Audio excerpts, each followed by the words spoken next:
Presidente da República constata andamento das obras de requalificação das ruas do bairro Popular. O ritmo de execução é de 60%. Angola e África do Sul lançam 13 projetos científicos no âmbito da cooperação, da investigação e saúde. Jovens chamados a contribuir para a produção nacional através de iniciativas de pequenos negócios. Kamala Harris aceita ser a concorrente às presidenciais de novembro pelos democratas. As notícias para segui-las agora no Girassol Jornal.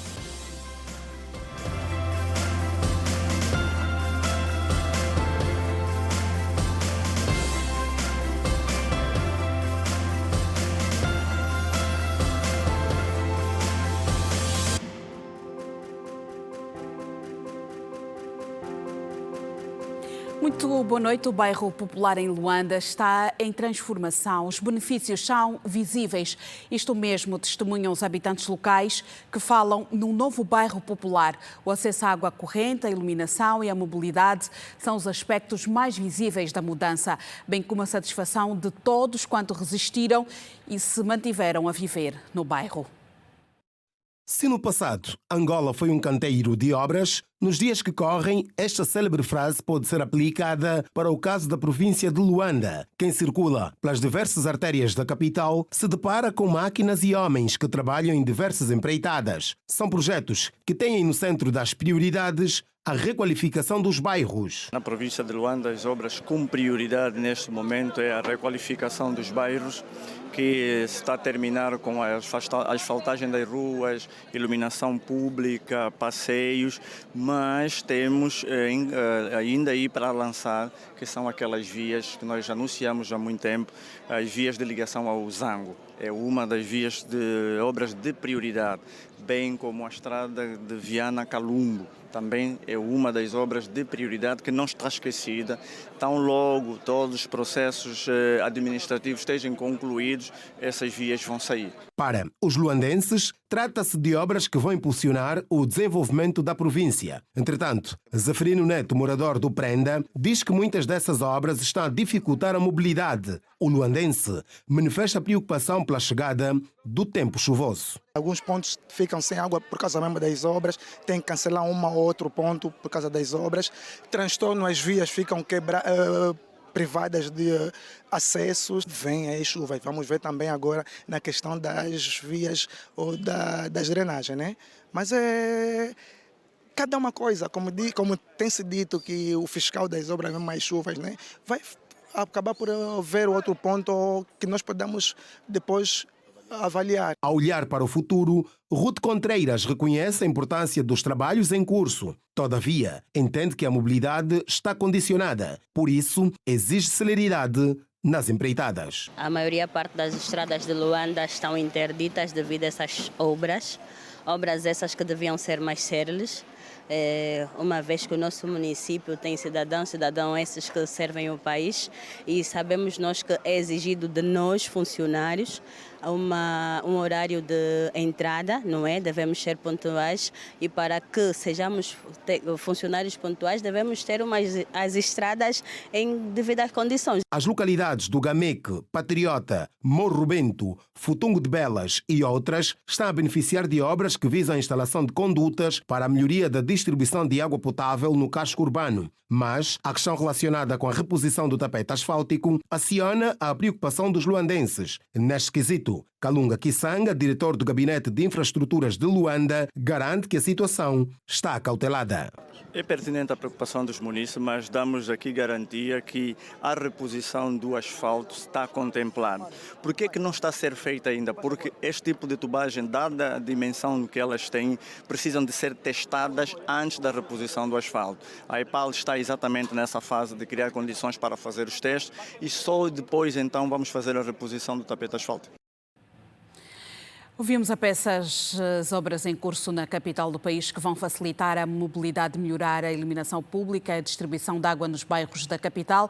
Pelo menos é o que testemunharam muitos dos luandenses. Agora sim, vamos olhar para a peça que tem a ver com o bairro Popular em Luanda, que está em transformação, e também os benefícios que são visíveis. Isto mesmo testemunharam os moradores.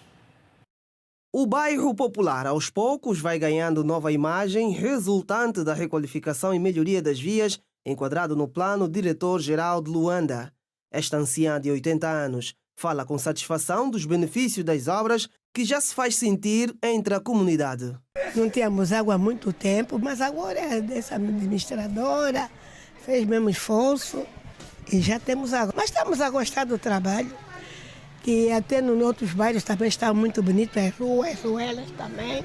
E faça mais vezes também nas outras ruas que estão pior que a nossa. Esta outra anciã diz que os moradores que abandonaram o bairro Popular hoje arrependem-se de o terem feito. Dona Catarina Manuel conta que a sua autoestima melhorou consideravelmente e pede a Deus que a conceda mais anos de vida para desfrutar do novo bairro Popular, que chama agora de Quilamba. Estou feliz, estou contente. Bairro Popular agora é Quilamba. Estão arrependidos que venderam as casas, nem têm dinheiro mais, dinheiro já voou. Estou satisfeita, muito satisfeita, estou vaidosa. Estou pedindo a Deus que me dê mais anos de vida, para eu gozar mesmo ainda. Bairro Popular, estou satisfeita com a obra. Os mais jovens acreditam que, quando concluídas as obras, o bairro Popular terá mais desenvolvimento e a onda de assaltos deverá reduzir com a iluminação pública entre as ruas. Sim, satisfaz e ajuda bastante, também devido à delinquência, porque a zona lá mais para frente estava toda escura, sem iluminação nenhuma, era assustadora, né? Agora podemos andar normalmente, se comover normalmente, para criar um bom aspecto no bairro, que até as casas também já estão sendo requalificadas por a lei de louvar. O coordenador da Comissão de Moradores do Bairro Popular, Martins Quituche, diz que as dificuldades vividas outrora ficarão para trás muito brevemente. No tempo passado, só nesta rua onde nós estamos, Olímpio Maquéria, não se passava, principalmente quando chove, inundação da água, corredores todos entupidos. Mas nesse momento estamos satisfeitos, estamos com todos os moradores, estão alegres por ver as ruas totalmente asfaltadas. Agora vamos tratar daquelas ruas que não foram intervencionadas na primeira fase.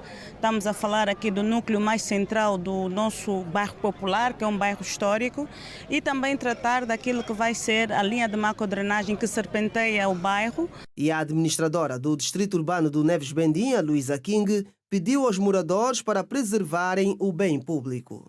Já vemos melhoria, já muita satisfação dentro da comunidade, todo mundo satisfeito, expectante até para o fim das obras. Em princípio, as orientações que ficam são as mesmas que temos estado a deixar nos encontros que vamos tendo com as comissões de moradores, que devem preservar o bem adquirido, o bem conseguido, porque se não for a comunidade a cuidar, não sei quem cuidará. E, consequentemente, a não cuidarem, voltaremos a ter aqueles problemas que íamos tendo com o saneamento, quando chovesse, as casas inundavam e tudo mais.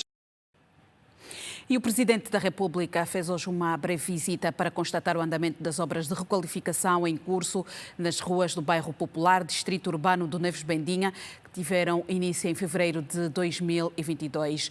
Das 26 ruas inicialmente previstas para reabilitação, faltam apenas 4. Os trabalhos envolvem drenagem, pavimentação e iluminação.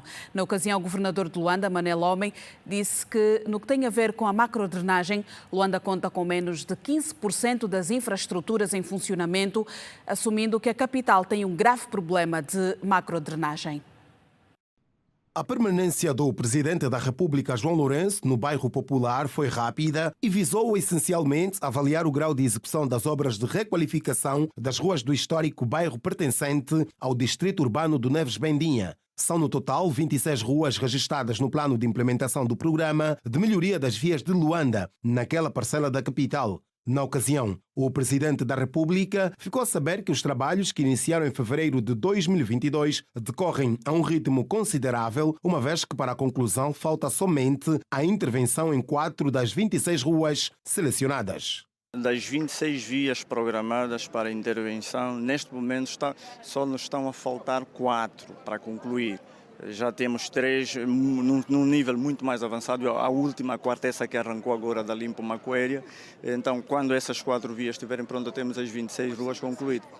Estamos a falar a Rua da Jamba, a Rua do Lolé e aqui agora a Rua da Limpo Maqueri.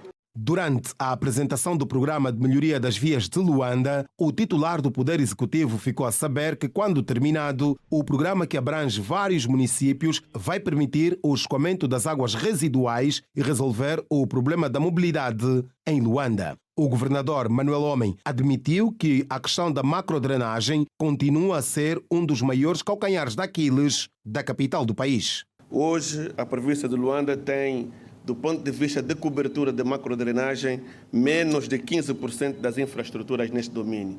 Ou seja, Luanda tem um grave problema de macrodrenagem, mas felizmente com a aprovação dos programas que temos do PIL e as iniciativas dos programas de melhoria das vias de Luanda, vamos dar uma melhor cobertura, porque está prevista a construção de 72 quilômetros de macrodrenagem no âmbito do programa de intervenção das infraestruturas de Luanda.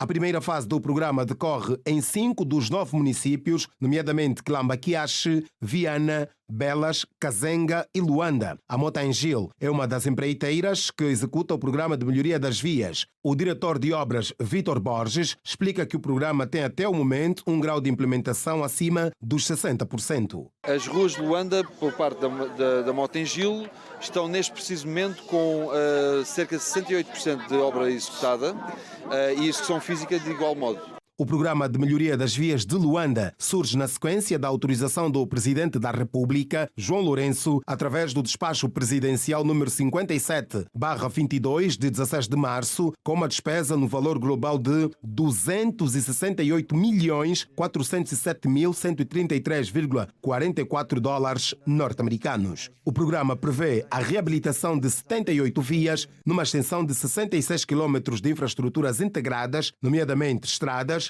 iluminação pública e drenagem, sendo que para o bairro Popular estão contempladas 26 ruas, perfazendo 18 quilômetros de extensão.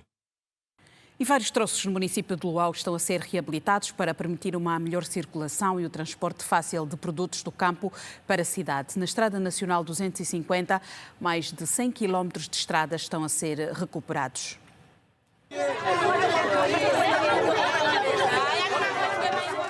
Hoje, as lembranças de apertos e empurrões no comboio serão em breve coisas do passado. Com a reabilitação de 156 quilômetros da Estrada Nacional 250, o município de Luau experimentará uma nova realidade. Primeiro é agradecermos a liderança do Presidente da República por ter pensado na materialização da reabilitação desses troços muito importante para não só para o município do Luau, mas sim para a província em geral. Vai facilitar para as famílias não só transitarem de um ponto para o outro, mas também facilitar a transição de produtos agrícolas, porque nós aqui no Luau temos um potencial e o forte deste município é a agricultura. Uma sinfonia de máquinas e operários ecoam pela Estrada Nacional 250. Antes, uma trilha acidentada. Hoje, ela se transforma em um símbolo de esperança para o município do Luau. Sim, nessa estrada estivemos a passar mal e nos dias atrás, mas nesses dias, conforme estão a ver, estamos felizes. Estou a agradecer muito por um governo. Antigamente não andava assim. Andar aqui mesmo a pé, seja com a bicicleta, seja 6 horas, mas agora estou a andar só 20 minutos. Mais de 150 quilômetros do Luau e Luacano estão a ser reabilitados na Estrada Nacional 250. A satisfação é dos munícipes que veem seus sonhos realizados. O nosso sonho então é ser realizado. Com a ajuda dessa reabilitação da estrada, houve o acesso do escoamento do produto do campo para a cidade. Antigamente não conseguia levar cana para o município, mas agora quando já temos meio de transporte, estou a tirar os meus meio, cana, cebola, hortaliça, como bananas, para levar na província. É satisfeito que eu tenho, que o governo está a fazer. A morosidade na execução das obras das valas de drenagem no Morro do Tiso preocupam a população em Cabinda. Os populares entendem que deve dar mais celeridade às obras que correm contra o tempo e contra as chuvas. A época de chuva está próxima. a população já começa a mostrar preocupação em relação à morosidade que se verifica na execução das obras de construção das valas de drenagem, bem como a limpeza que é necessária neste período. A população teme enfrentar momentos difíceis caso as obras não sejam concluídas antes das chuvas começarem a cair. Alguns cidadãos afirmam que o empreiteiro deveria utilizar técnicas eficazes para garantir a durabilidade das valas. Conforme estão fazendo a construção desta referente ravina, essas condutas que estão pondo ali são praticamente insuficientes.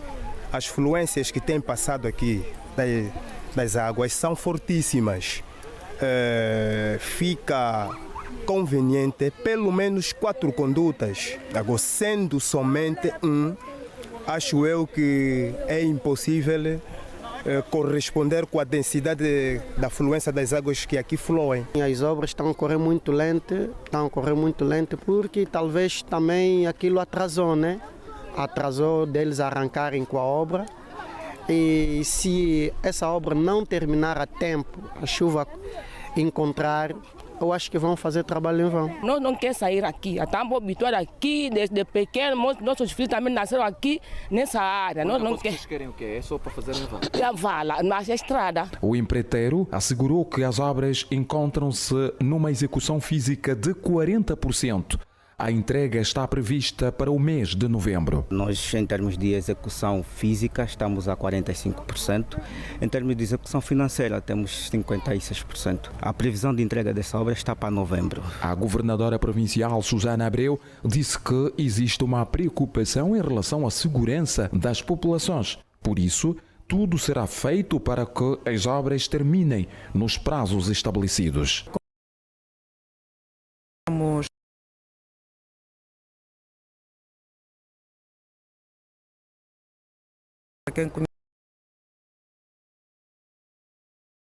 Vermos ali pessoas desalojadas, aquele cenário com este projeto em cadeia vai certamente diminuir.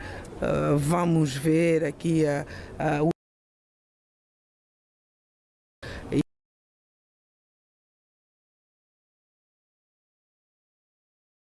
nas fortes chuvas que se abatem na província. As obras estão orçadas em mais de 2,5 mil milhões de kwanzas e terão a duração de 9 meses.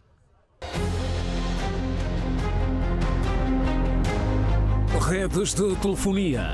Não consigo ouvir nada, estou a ouvir com cortes. E às vezes vem mesmo o som terminado, você liga, não atua. Mercado nacional, dinâmica de transformação. Nesse exato momento, nós precisamos de umas torres móveis que é para nos ajudar a comunicação. O problema é a falta da qualidade.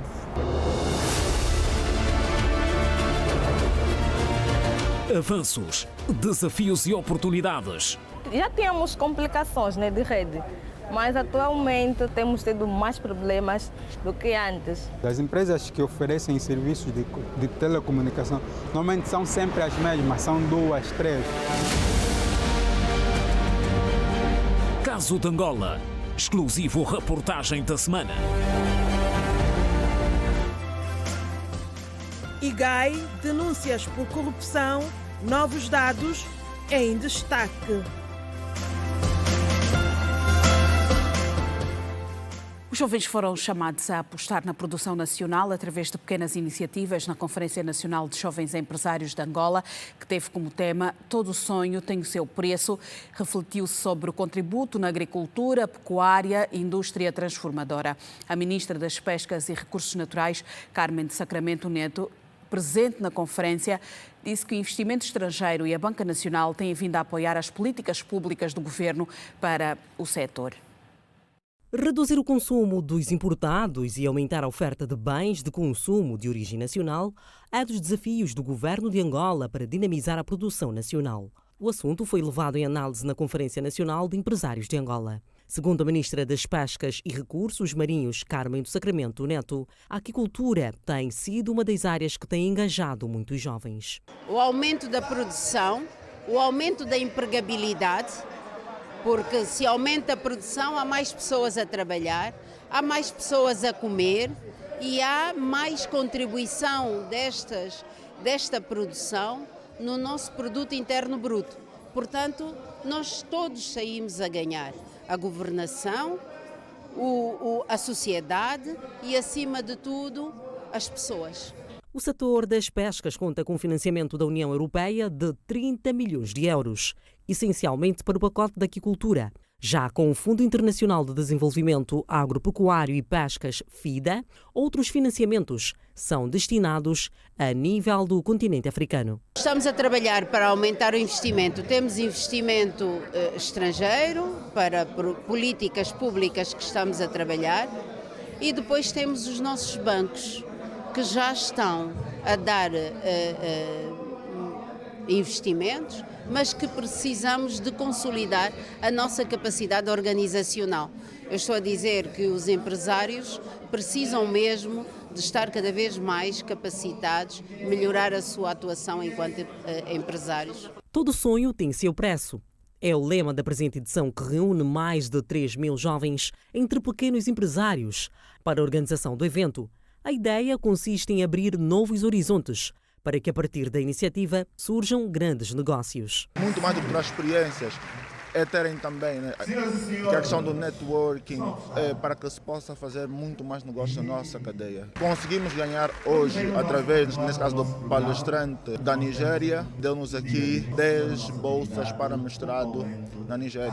Há 15 anos atrás era impossível os jovens estarem num evento e serem os organizadores e também construírem essa comunidade juvenil que começa a olhar para o continente e para Angola de uma forma diferente. Nem todos os sonhos são realizáveis.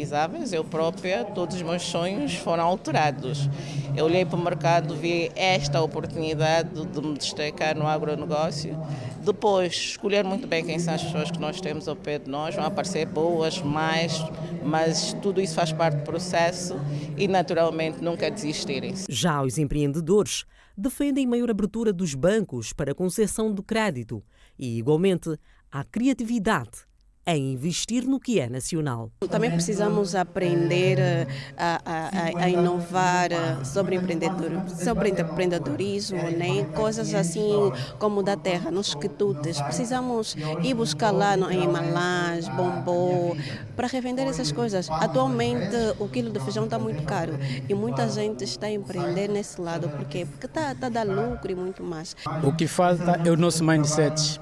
O que falta é nós jovens procurar parceiros e sair da zona de conforto e pôr-se no mercado. Em estúdio tenho o Ismael Mateus, que mais daqui a pouco vai passar a sua visão sobre os vários temas da atualidade que marcaram a semana. Ismael, muito boa noite, bem-vindo e obrigada uma vez mais por cá estar. Vamos olhar para um dos temas que também sei que vais abordar no teu programa. Tem a ver com a segurança alimentar e também, no fundo, foi este um dos temas da semana. E hoje, em função disso mesmo, também jovens reuniram-se para falar sobre o agronegócio, a indústria transformadora. Eu queria perguntar-lhe, a segurança alimentar é uma questão de todos nós, mas há quem tenha muito mais responsabilidade sobre isso.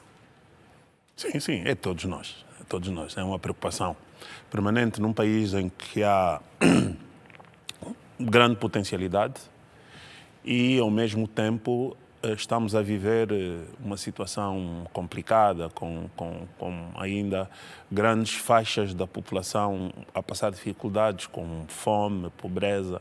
E, portanto, é um problema grave, é um problema transversal a toda a sociedade. Mas, de qualquer modo, eu gostava de trazer o simbolismo desse momento. Por que é que esse momento é simbólico? Porque esta semana o governo apresentou resultados de uma viragem que está a acontecer. E essa viragem traz um pouco de alívio ao presidente João Lourenço. O presidente João Lourenço chegou ao poder em 2017 e, usando a linguagem popular, só levou pancada, não é? Veio a Covid, não é? Primeiro é aquele período de afirmação, depois veio 2019, 2020, a Covid. Acaba a Covid, quando se começa, vem a Ucrânia, que isso teve repercussão no mercado mundial. E, portanto, tivemos, mesmo do ponto de vista da popularidade dele, só teve o pique, só foi descendo, com grande contestação, com grandes críticas. E, portanto, começar agora a ter algum alívio do ponto de vista, ainda não se sente, efetivamente, mas do ponto de vista da redução da importação, do crescimento da produção nacional, isso representa para ele um alívio. É como se agora começasse a respirar e esperemos que os próximos anos representem um crescendo da produção nacional. Esse é o primeiro ponto. Segundo ponto é o movimento que o país está a viver.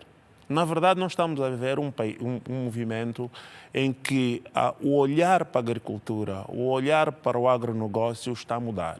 Vimos agora os jovens que foram trabalhar, falar de segurança alimentar, mas se nós olharmos para quem está a fazer a agricultura, vamos ver que é jovem.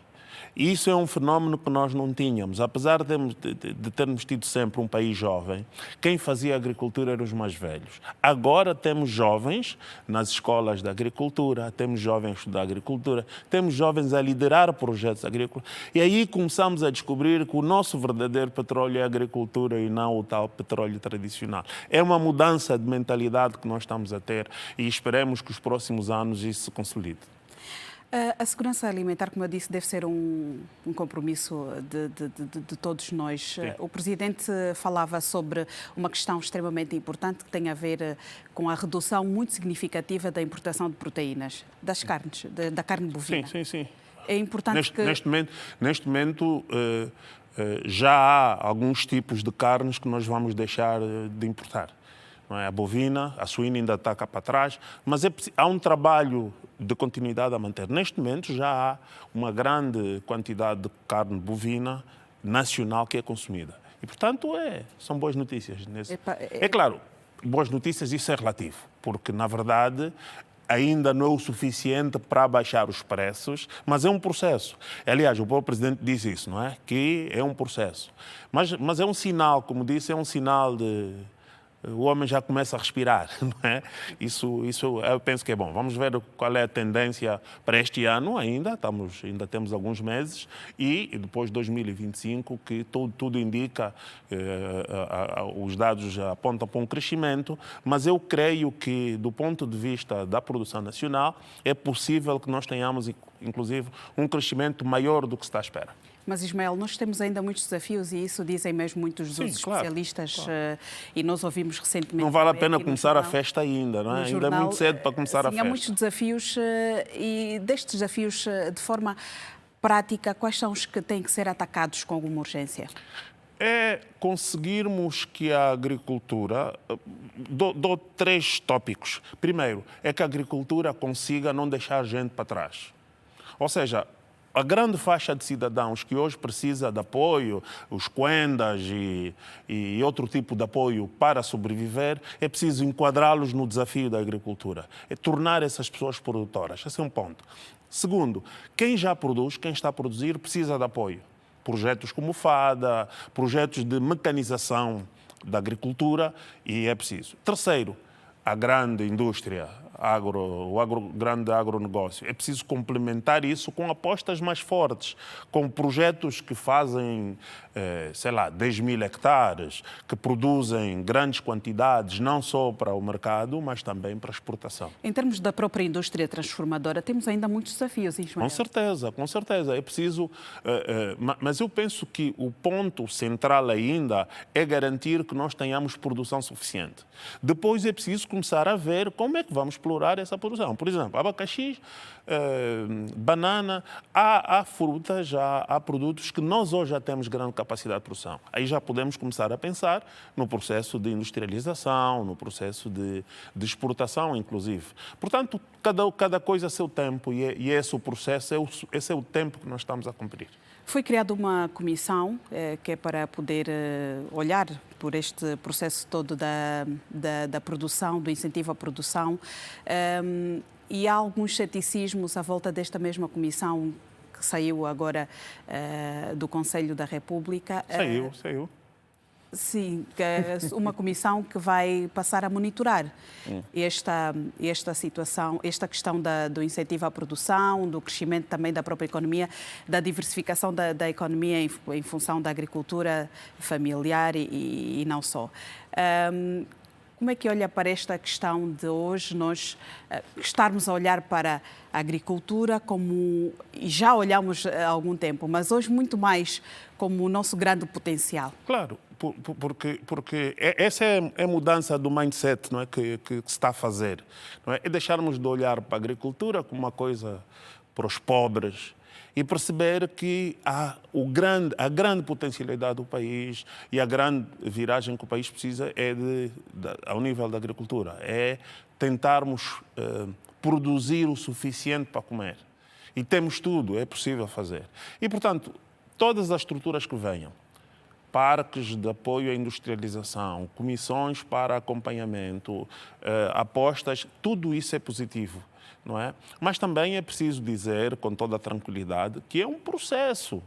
Não vai acontecer nada de um dia para o outro. Aliás, estamos a ver que esse processo começa a dar sinais de resultados agora de coisas que estão a vir de 2017.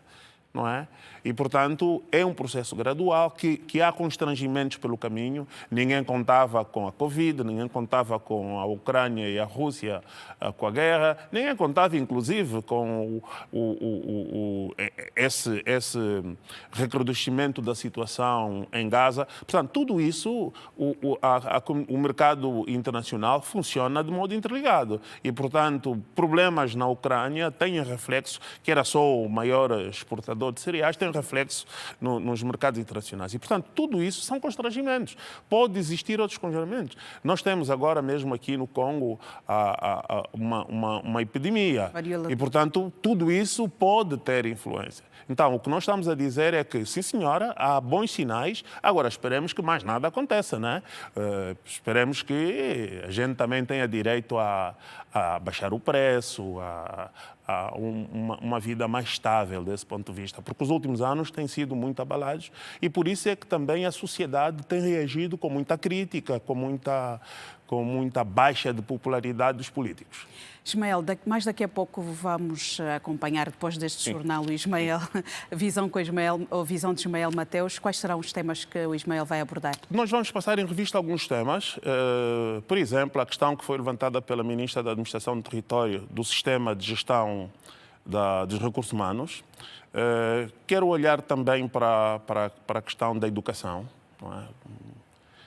Há muita gente a reclamar que não consegue entrar. E depois quero voltar outra vez, divisão política administrativa. Há muitas questões sobre isto, não é? Há novos olhares e felizmente na semana passada nós conseguimos trazer um olhar diferente e esta semana queremos trazer também outro olhar diferente. Continua a ser o tema da divisão política administrativa, mas hoje vamos trazer um olhar diferente. Até porque há várias perspectivas. Sim. Olhar para os municípios, o que é que isso implica, não é? E portanto, temos alguns exemplos. Espero que gostes, que estejas às 21 horas também ali a ver, não é? Já fora do teu trabalho e a ver a visão de Ismael Mateus. Eu espero conseguir. Pois, essa altura estás a seguir para casa. Estou de regresso a casa. Ismael, muito obrigada. Eu que agradeço. Mas eu vejo em reposição. Com certeza. Muito obrigada e continuação. Obrigado. Boa noite, bom programa e é para mais daqui a pouco. Obrigado. Justiça, Saúde e Educação são os serviços relacionados com o maior número de queixas. A Inspeção-Geral da Administração do Estado, IGAI, João Pinto, Inspetor-Geral do IGAI, pediu aos servidores públicos que ajam com cautela para proteger a reputação das instituições públicas, apesar da crise económica atual. O Inspetor-Geral da Administração do Estado admitiu que os setores da Justiça, Saúde e Educação são os mais frequentes em denúncias de corrupção feitas pelos cidadãos. Optamos em procurar ajudar os cidadãos quando há uma denúncia concreta, sobretudo num serviço, por exemplo, o registro, por exemplo, a gasosa, que às vezes é cobrada em certas atividades, por exemplo, a abertura do ano letivo, que, como vocês sabem, surgem, a demanda é muita, obriga todos nós a termos cuidado. Outra é a situação, às vezes, na saúde. que há denúncia, mas às vezes não são verdadeiras. E há situações que são verdadeiras, mas não são atos de corrupção, são atos de irregularidades.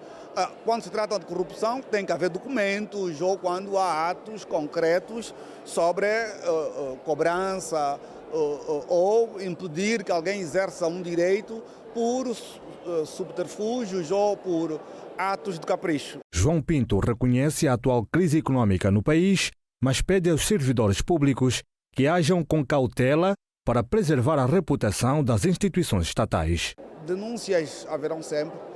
Temos que ser racionais no sentido de olharmos para a gravidade, a probabilidade, bem como também não nos deixarmos levar por grupos que tenham interesses em querer ou desacreditar, ou desmotivar, ou um pessimismo que é próprio em situações, sabe que está estudado cientificamente.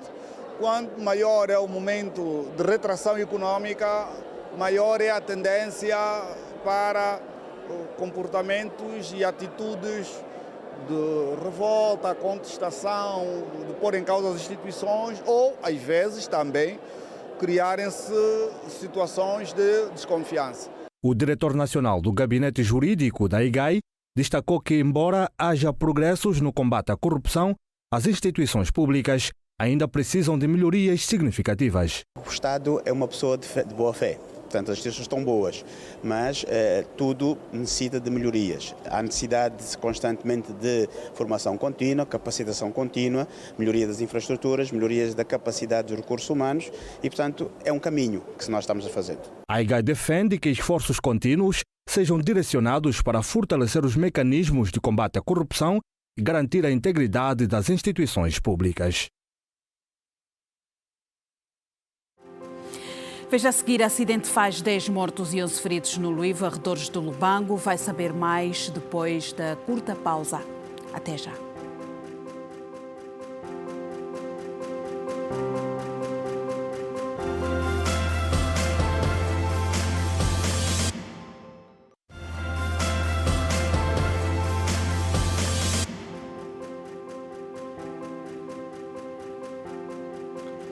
Dez pessoas morreram e 11 outras ficaram feridas como consequência de um acidente de viação na localidade de Luívo, arredores da cidade do Lubango. A colisão entre uma viatura de marca Toyota Yaris e um caminhão contentorizado terá provocado o choque seguido de explosão. 10 pessoas morreram e 11 outras ficaram feridas esta sexta-feira, em consequência de um acidente de viação na localidade do Luiovo, nos arredores da cidade do Lubango. Segundo a porta-voz do Serviço de Proteção Civil e Bombeiros, Teresa Abel, um Yaris que fazia o serviço de táxi colidiu contra um caminhão contentorizado, tendo explodido de seguida, provocando um incêndio. Tomamos conhecimento de um acidente de viação na Estrada Nacional 280, que culminou com um incêndio, o qual vitimou 21 cidadãos. Destes, 10 carbonizados, morreram carbonizados no local e 11, incluindo um menor que aparenta ter 3 anos de idade, foram evacuados em coordenação com a INEMA e os especialistas do posto médico do Toco para o Hospital Central Dr. Antônio Agostinho Neto. Os feridos foram evacuados para o Hospital Central do Lubango, onde recebem cuidados médicos. A nossa reportagem não conseguiu entrevistar nenhum dos médicos de serviço devido ao facto de estarem todos a cuidarem dos pacientes que se encontram em estado grave. No entanto, um dos feridos, que teve fraturas múltiplas numa das pernas e no braço esquerdo, disse que foi tudo muito rápido e que o Yaris estava em excesso de velocidade. Estivemos aí para o desvio, estamos a sair do Mutuno para o desvio. Sim, estivemos a caminhar, o motorista estava andando com muita pressa. Sim, apareceu um caminhão em frente.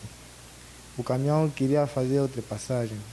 Como viu que na ultrapassagem estava a vir mais também um carro, ele tentou voltar e na hora de voltar se colocou no nosso lugar e o carro que nós andamos lá estava ali com muita velocidade e bateu no caminhão. Já o porta-voz do Comando Provincial da Polícia, José Nongava, aponta uma ultrapassagem irregular como a causa presumível do acidente e adianta que o motorista do caminhão está sob custódia das autoridades.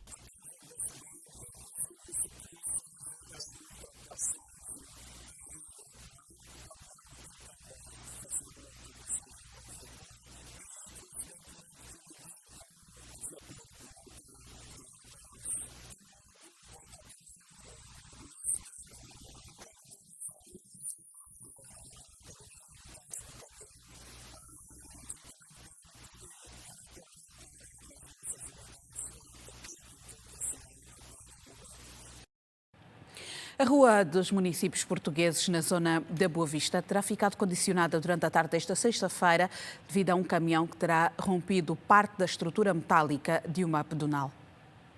O acidente que aconteceu na tarde desta sexta-feira resultou no ferimento do motorista do caminhão basculante, no derrube do tabuleiro central da pedonal e na danificação de 2 postos de iluminação pública, como conta esta testemunha. Vi quase um barulho, bum, então saiu a correr. Quer dizer que o caminhão vinha, despeja o carregamento da brita que eles trazem. Ao sair, esquece de arrear a patola que fica ao lado do banco lateral do motorista. Ele ao sair não deu conta que já tinha arreado todo. Então quando chega aqui, quase aqui à ponte, então ele bate na ponte e automaticamente ele joga para trás o caminhão. E a parte da ponte, quando cai, ele bate no lateral da cabine. Então ele sai daqui a embalar até lá embaixo. Praticamente passou quase ali o posto. Então entra por dentro de uma vala. Há muita gente que frequenta. Pior assim, por exemplo, como estamos a entrar já a época já das escolas, assim, essa ponte é muito frequente. O turista até saiu um pouco zonzo, pronto, não faleceu no momento, lhe tiramos até, só pelo sair, não só pelo lado da porta, saiu pelo lateral da cabine. Temos que fazer um buraco, só assim que nós conseguimos lhe tirar, metemos aí para ver que tentasse ela apanhar um pouco de ventania para não acontecer do pior. E apareceu um carro, um Land Cruiser. Mandamos pará-lo, metemos no carro e foi diretamente para o hospital do Prende. E os automobilistas falaram dos constrangimentos que este acidente pode causar a quem transita pela Rua dos Portugueses na Boa Vista. Conforme o senhor veja, eu estava para ir para Sonil, mas por causa dessa pedonal que caiu, a razão na qual eu fiz essa inversão de marcha que estou aqui a subir para a Vila Alice. Acredito que o governo tem que ver ou velar pela essa situação o mais rápido possível. É muito transtorno porque está a dificultar mesmo muito no nosso trajeto, nós como automobilistas. E não só como outros colegas também que vejam. Fiquei bem admirado também com o transtorno da ponte que desabou. Ela é meio complicado, porque já também complica o automobilista que tiver a descer, se não dá conta do resultado, acaba criando um acidente enorme. Porque quando estiver a fazer contorno, tens que meter a mão para sinalizar o que está a ver a tua atrás. Porque se tu notares que está a descer, não está a dar conta do trajeto da ponte. Está deixando um tiro, mesmo ele também, por um pouco, ia bater numa outra viatura que estava a mim atrás. É um trajeto muito complicado mesmo. De acordo com o administrador adjunto da Ingombota, a viatura pertence à empresa Omata Palo e tudo está a ser feito para que a circulação naquele troço volte à normalidade. Nesse momento, o motorista encontra-se em assistências médicas e estamos então a fazer os trabalhos de intervenção para manter a normalidade e a viabilidade da via. Nesse momento, os operativos, os agentes funcionários da Omata Palo, a empresa no terreno, está a fazer os trabalhos de remoção da parte da nossa pedonal, nesse caso o tabuleiro, que se encontra a interditar a via.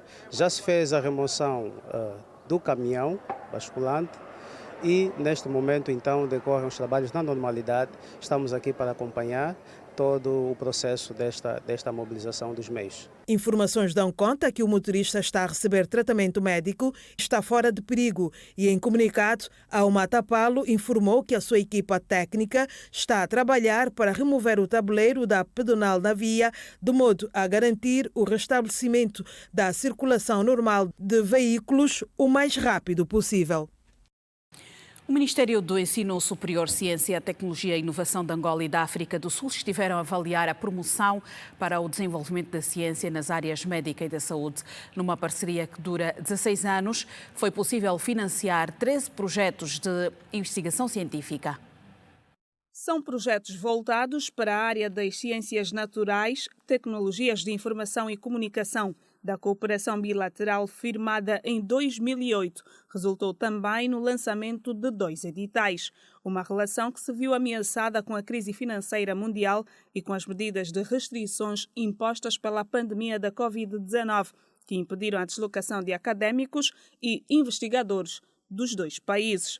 Entretanto, o financiamento permitiu a realização de atividades de investigação conjunta, com envolvimento de recursos humanos dos Estados e visitas institucionais a infraestruturas de tecnologias. Estiveram envolvidas cerca de 13 instituições angolanas e 8 instituições sul-africanas, dos quais muitas delas são instituições do ensino superior angolanas, como a Universidade Agostinho Neto, a Universidade Mandou Mendão Faio, o Instituto Superior de Educação, de Ciências de Educação da UILA, por aí adiante. Portanto, são instituições que, tendo encontrado interesse comum no desenvolvimento de projetos de investigação na área das ciências naturais, na área das tecnologias de informação e comunicação, bem como nas áreas de ciências sociais, estabeleceram parcerias e foram financiadas ao abrigo. E a diretora do Departamento de Ciência e Inovação da África do Sul defende mais investimento nos estudos voltados à malária para que se erradique a doença no país. No que diz respeito à malária, é realmente uma das maiores causas de morte em África. E penso que deveria haver maior colaboração científica entre Angola e a África do Sul para a erradicação da doença. Durante o seu discurso, a secretária de Estado para a Ciência, Tecnologia e Inovação de Angola, Alice Seita e Almeida, frisou que através da ciência, tecnologia e inovação é possível garantir qualidade de vida. O Ministério do Ensino Superior, Ciência, Tecnologia e Inovação da República de Angola incorporou no seu Plano de Desenvolvimento 2023-2027 a Estratégia de Ciência, Tecnologia e Inovação da União Africana para a África 2024, com a melhoria das suas infraestruturas de investigação, o aumento da capacitação dos seus técnicos de investigação, bem como com a promoção do empreendedorismo e da inovação.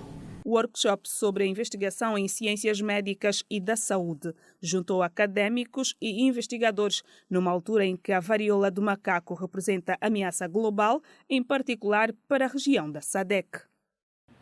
A UILA tem, a partir de agora, mais 20 novos juízes que vão ser distribuídos pelos vários tribunais de comarca da província. No total, a UILA conta com 49 juízes de direito, quem foi pedido pelo representante do Conselho Superior da Magistratura Judicial da província para fazerem justiça com justiça. Os novos juízes, por seu lado, prometeram aproximar os serviços de justiça aos cidadãos. 20 novos juízes de direito destacados para a província da UILA foram apresentados esta sexta-feira ao governador Nuno Maapi. Os novos magistrados judiciais vão trabalhar nos tribunais de comarca do Lubango, Matala, Quilengues, Caconda e Caluquem e garantem empenho e dedicação no exercício da profissão. Nós esperamos, de nossa parte, sermos mais um para trabalhar, não para dividir. Com esta senda que nós vamos trabalhar, seguramente nós, por nossa parte, podemos esperar que vamos fazer a devida justiça. Podem esperar a aproximação dos serviços de justiça aos cidadãos de Caconda. Vamos dar o nosso melhor no desempenho dessa nobre função que nos foi incumbida. Esse desafio a que estamos sujeitos nesse momento é um desafio bastante árduo e, acima de tudo, é um sacerdócio. Tendo em conta as responsabilidades que nos foram acometidas, estamos aptos, vamos dar todo o nosso conhecimento, toda a nossa sapiência e vamos empreender todo o esforço necessário no sentido de melhor administrarmos a justiça em nome do povo. O vogal do Conselho Superior da Magistratura Judicial para a província da UILA, António Santana, espera que os novos e antigos juízes façam justiça com justiça. A nível da província judicial da UILA, agora com os 20 novos juízes, fazer 49 juízes. Portanto, acreditamos que a província judicial da UILA está bem servida E pedimos também aqui que os colegas juízes já antigos e os novos façam jus a esta nobre missão que é de administrar a justiça. Façam a justiça com justiça. Já o governador provincial da Huila espera que os novos juízes contribuam para melhor justiça social. A nossa grande luta é continuar a fazer com que os serviços básicos cheguem com dignidade às pessoas, mas isso implica desafios, caminhos, caminhandos, mas sem perder o nosso foco. Por isso, eu acredito com o vosso empenho na luta de melhor justiça social para os angolanos, vamos conseguir fazer melhor para todos. Estados Unidos da América, solução democrata para as presidenciais em destaque.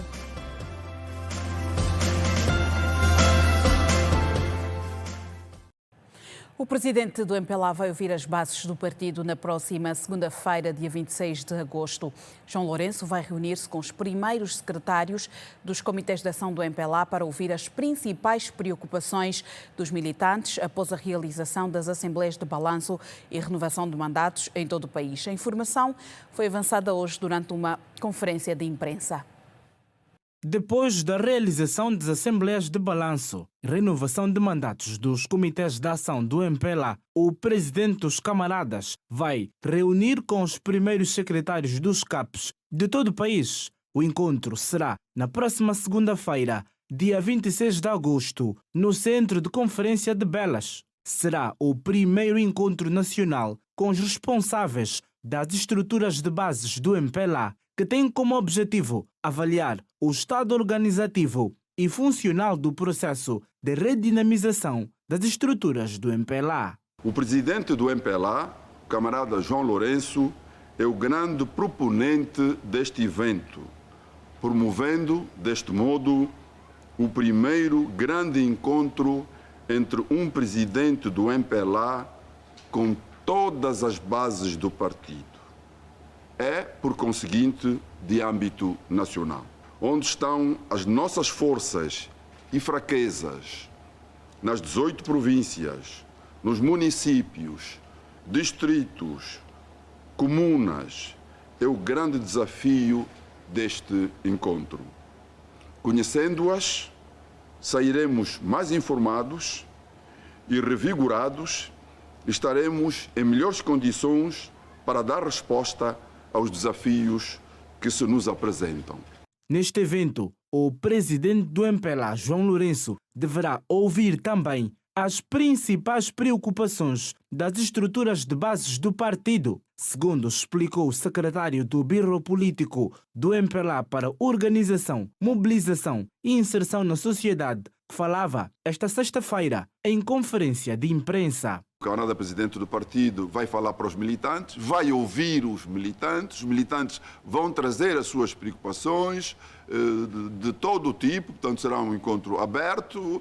O encontro é um processo que visa revitalizar as estruturas do partido, ou seja, redinamizar o diálogo interno no seio do partido entre a base, entre o topo e a base.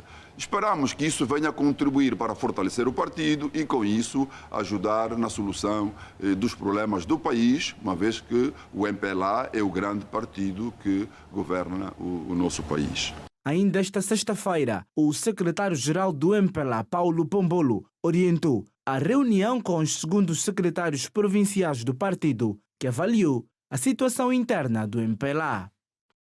Vamos olhar para uma nota chegada à nossa redação em função das declarações recentes do Grupo Parlamentar da UNITA.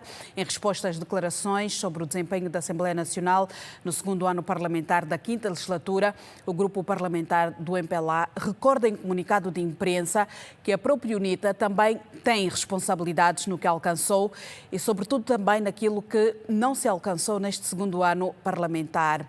Escreve que, em vez do consenso político em matéria de de Combate ao Crime Público, foi a própria UNITA que ataca juízes, procuradores e agentes da ordem pública que se absteve na votação da lei dos crimes contra o vandalismo. O grupo parlamentar do MPLA escreve também que os deputados da UNITA têm demonstrado uma reiterada falta de decoro e ética parlamentar nas suas intervenções e ações, tendo sido tal comportamento sucessivo ao longo de todo o ano legislativo que termina. Durante este segundo ano parlamentar, o MPLA promoveu e aprovou leis fundamentais para o desempenho ou desenvolvimento de Angola, enquanto que a UNITA, mais uma vez, optou por se colocar do lado da inércia e obstrucionismo.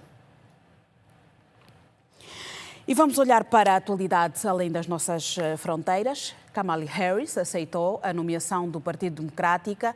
O Partido Democrático, se vencer a corrida à Casa Branca, e tem 11 semanas de intensa campanha pela frente. Será a 47ª presidente dos Estados Unidos, mas a primeira mulher a exercer o cargo, e quando lá chegar terá acabado de completar 60 anos. No seu discurso de aceitação no United Center em Chicago, numa arena a arrebentar pelas costuras, prometeu um novo caminho para a América. No dia em que comemorou 10 anos de casada, Kamala Harris, numa imensa sala a arrebentar pelas costuras em Chicago, disse: "Em nome da minha mãe, em nome de todos aqueles cuja história só poderia ser escrita na maior nação da Terra, aceito a vossa nomeação." A mulher, advogada, procuradora, vice-presidente e agora candidata à presidência, tem na mãe Shamala Gopalan Harris, o pilar da sua história pessoal. Foi a mãe que lhe transmitiu as primeiras noções de respeito, bondade e educação sobre os direitos civis numa casa da classe média cheia de música e gargalhadas. E ao falar de música, falou de Aretha Franklin, John Coltrane e Miles Davis. E foi ainda a mãe que lhe transmitiu uma ideia fundamental: nunca deixes que ninguém te diga quem és, mostra-lhe quem és. E ainda foi a mãe que a ensinou a não ter medo. Corre, Kamala, corre, não tenhas medo. Kamala Harris é ela mesma, o paradigma de uma nação que, mais do que outras, só podiam ser os Estados Unidos da América. Filha de imigrantes, mulher negra e asiática, e também por isso se mostrou mais convincente quando disse que queria ser a presidente de todos os americanos. E se estes são os traços essenciais da mulher, a política aceitou o desafio e lançou-se ao adversário republicano Donald Trump, de quem disse ser um homem muito pouco sério e perigoso para a democracia dos Estados Unidos e para os direitos das mulheres. Entre outras questões, alertou a sua intenção explícita de utilizar as nossas Forças Armadas no ativo contra os nossos próprios cidadãos. Imaginem só, Donald Trump sem barreiras, disse Kamala Harris. Abordada que foi a política doméstica e o seu adversário, a vice-presidente e candidata à presidência falou sobre política internacional para garantir que os Estados Unidos se vão manter na NATO e que estão comprometidos com a Aliança Atlântica no combate ao presidente russo Vladimir Putin. A questão da Palestina não escapou ao discurso da candidata, apesar do difícil equilíbrio de um partido que não tem sobre a questão uma posição unânime. No entanto, Kamala Harris garantiu apoiar Israel para que nunca mais tenha de enfrentar o horror de uma organização terrorista chamada Hamas, para logo de seguida acrescentar: o que aconteceu em Gaza nos últimos 10 meses é devastador. Quando uma profusão de balões azuis, brancos e vermelhos se libertavam do teto do United Center em Chicago, ainda houve tempo para Kamala Harris dizer: juntos vamos escrever o mais extraordinário capítulo. Sobre tudo isto, Donald Trump escreveu na sua rede social Truth Social: era uma sala bonita.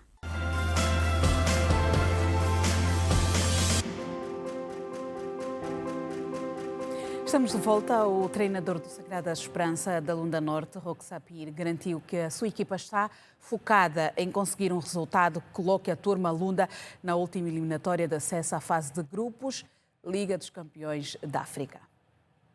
O Sagrada Esperança da Lunda Norte recebe neste sábado no Estádio Nacional, 11 de novembro, em Luanda, o São Luís Sans United das Ilhas Seychelles para o embate da segunda mão da primeira eliminatória de qualificação à Champions League africana em futebol. No lançamento da partida, Roque Sapir frisou que terá um adversário bastante difícil. No entanto, têm uma equipa capaz de responder positivamente nesta eliminatória. Pode não ser a todo uma resposta em função do resultado como uma garantia, porque teremos que trabalhar bastante. O futebol não é aquilo que a gente todos os dias imagina, a gente tem sempre surpresas.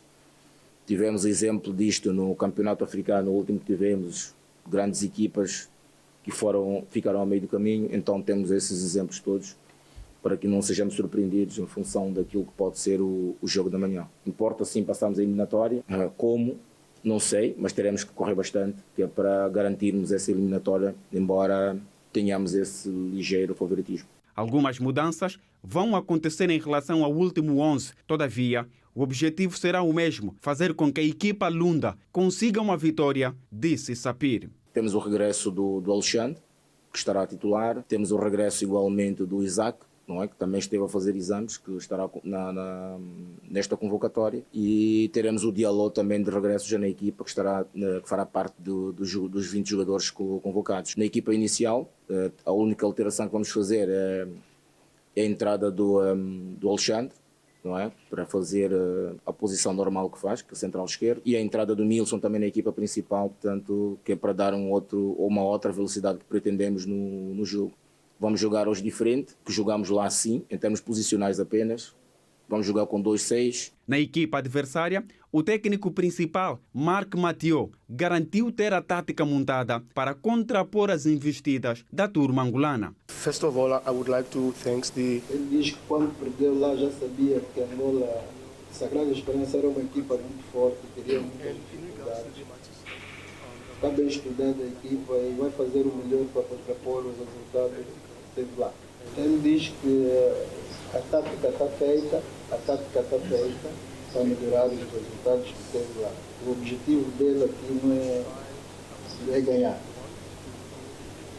O objetivo é ganhar e a tática está toda mudada da relação ao jogo de lá. Recordo que na primeira mão, o Sagrada Esperança da Lunda Norte venceu por uma bola com o tento do extremo da banda aos 55 minutos. E vamos olhar para a reportagem da semana, tem a ver com as comunicações no país. Nos últimos tempos tem sido difícil a comunicação, não importa se é feita pela mesma rede. A questão é que as pessoas começam a ficar insatisfeitas com os serviços de telecomunicações no país. A reportagem da semana é com a Fernanda Gonga. Não consigo ouvir nada, estou a ouvir com cortes. Vou tentar mudar de posição.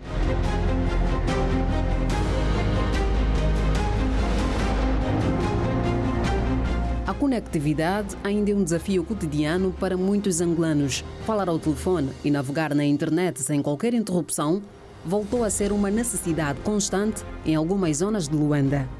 Períodos anteriores tinha uma tendência um pouco mais dinâmica, possamos assim dizer, tinha uma presença um pouco maior dentro do mercado e apresentava melhores qualidades em termos de rede, principalmente de internet.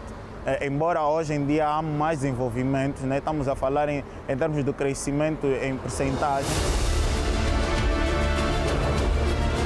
Nos dias atuais vive-se uma dicotomia entre o progresso das telecomunicações em Angola e os desafios enfrentados pelos utilizadores. Sempre que um cliente necessita de apoio dessa empresa, principalmente da ZAP, ficamos horas ou pelo menos vários minutos a fazerem publicidade da empresa, o que não me parece que seja correto em qualquer parte do mundo. Esses retratos são essencialmente registados em zonas dos Ramiros. Não está disponível. Por favor, tente mais tarde. Eu estou a ligar para uma amiga minha, ela vive aqui próximo. A dificuldade é tanta, eu tenho um trabalho com ela. Desde ontem eu estou a ligar para ela e não consigo ligar, mas se eu encontrar com ela, ela vai dizer que o telefone está ligado. Camama. Essa dificuldade temos mais quando estamos dentro de um estabelecimento ou de uma casa que tem pladur, e então a rede é mesmo péssima. E Cacoaco. Se tu fores das 10 até as 12 horas, a rede é um pouco lenta, mas das 12 em diante a rede é estável, não sei porquê.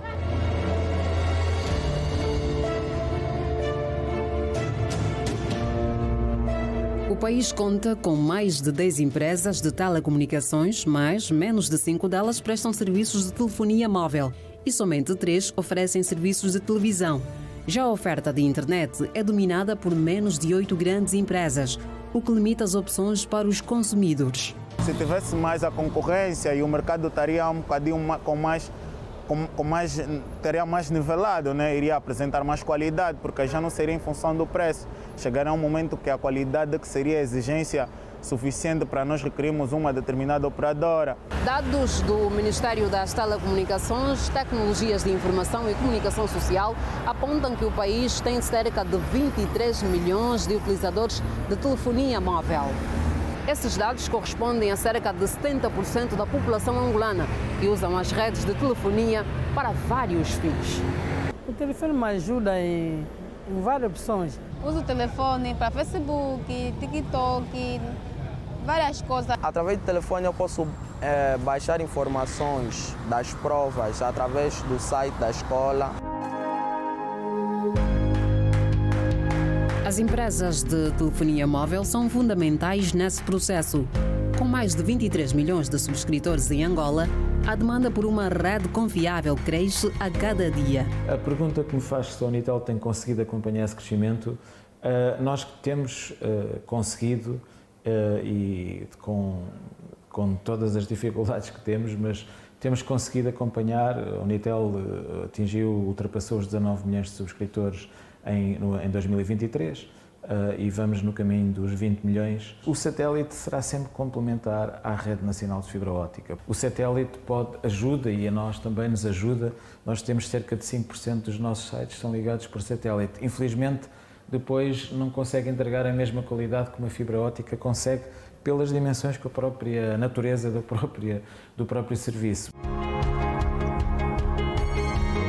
Fala-se mesmo que o aumento do número de subscritores de telefonia tem estado na base das constantes oscilações na rede nos últimos tempos. O aumento de subscritores para nós e para o mercado por si só não temos conseguido acompanhar exatamente em termos de qualidade de serviço o que fizemos. Mas, como eu disse, no final deste ano nós acreditamos que ela vai estar a par. Ou seja, os 20 milhões de subscritores que tivemos vão ter uma percepção de qualidade de serviço equivalente aos 15 milhões que tínhamos em 2021. Em dezembro de 2021, as empresas de telefonia móvel receberam licenças para operar com a tecnologia 5G. Esse passo gigantesco representaria maior capacidade e velocidade de conexão. A tecnologia 5G torna as redes móveis mais eficientes, permitindo que uma maior quantidade de dispositivos estejam conectados ao mesmo tempo e com uma latência quase que imperceptível. Isto significa que os vídeos, as chamadas e também a navegação na internet seja mais estável e segura. O que acontece no nosso mercado é o seguinte: os operadores, como já têm uma infraestrutura montada, eles vão adicionando as tecnologias nas torres existentes. E partindo do princípio que o 5G tem um alcance menor que as outras tecnologias, vai ser necessário um aumento de estações desses operadores para que consigam, por exemplo, prover a mesma cobertura que eles hoje dispõem a nível do 4G, por exemplo. É preciso novas estações, novas torres, novas antenas, para compensar esse menor alcance do 5G.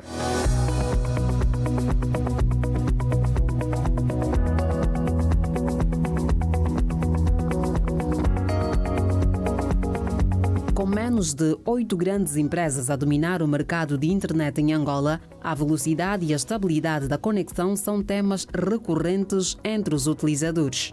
Angola Cables tem a responsabilidade de garantir conectividade no país. Portanto, a taxa de penetração da internet nas zonas mais recônditas do país, se assim possamos dizer, depende dos provedores de nível 3. Temos provedores, mas não temos provedores suficientes. Quando estamos a fazer investimentos para a modernização da rede, os investimentos têm que ser importados, são equipamentos de empresas internacionais que não vendem em moeda local. De facto, a instabilidade da moeda não nos tem ajudado e por isso, quando falamos de que a qualidade de serviço não é igual, tudo isto depois impacta, são todas estas peças que impactam e que de facto é os nossos desafios correntes que temos.